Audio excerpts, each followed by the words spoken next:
ხართ, ხო? ქმარი ყავთ? გარდაცვლილი მყავს. ერთი წლის გარდაცვლილი მყავს ქმარი. მკვლელობის მოხლეთზე ვარ. პატარა ბავშვი მყავს მკვდარი. მესამე ორი უფროსები სახლში მყავს, გოგოები ისეც. დედამთილთან იზრდებიან და მაზლთან.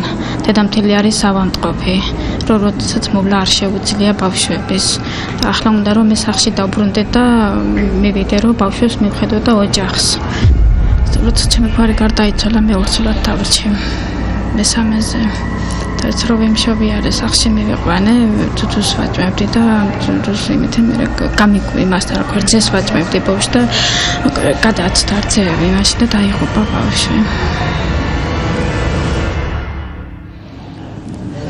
თუთუს ჭამის დროს თუთუს ჭამის დროს და მე ჩემ ჩადენილ დანაშაულს ვაღიარებ და ვინანიებ და დღემდეც ვერ ვაცნობიერებ რომ თუ ასეთ მაშინ გარკვეული მაშინ მოვხვდებოდი კიდევ ამ ციხეშიდაც.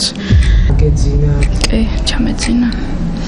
ესო მე რო გავიღვიძე ბავშვი იყო უკვე გარდაცვლილი. ხო და ეგ რა ქვია მარტო ვიყავი იმ დროს სახლში დედამთილი და ბავშვები გარეთ იყვნენ გასული. ეზოში და ატარებდა ბავშვებს და მე რო ჩამეძინა ნერვიული მაშინ რა ქვია ხო ბავშვი გავიღვიძე მე ბავშვი გარდაცვლილი და იყო და მე შიშისგან რა გამიკეთებია არ ვიცოდი თან მეშინო და მარტო რო ვიყავი სახლში. მე გაიგეს მე მეუთხარი დედამთილს რომ ბავშვი გარდაიცვალა მოკვდა თქვა. გამოწება და კი, მე რა პოლიცია როდის მოვიდა რა დროს იმას ის არ ვიცი როდის რა იყო არ მახსოვს მაგრამ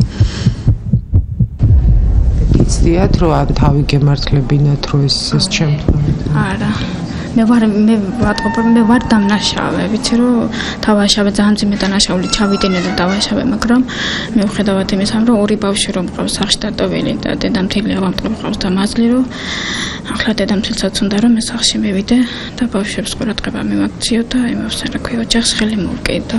ბავშვები რამდენი წელია? 13 წლის არის უფროსი და 10 წლის პატარა. აქ რამდენი წელია? 6 წელია ვზივარ. რამდენი? 11 თვე დამჭა გასულამდე. ძალიან ვინანიებ ჩემს მიერ ჩადენილ დანაშაულს და ძალიან ემავშები შეცდომად ბევრი დაუშვით რომ იმის მიხედავთ რომ აქ ცოტა ახლა მათ გრძნობ თავს რომ ნორმალურად ყველა კარგად მეკცევა არავის შეურაცხყოფას არ მაყენებს და ასე რა ვიცი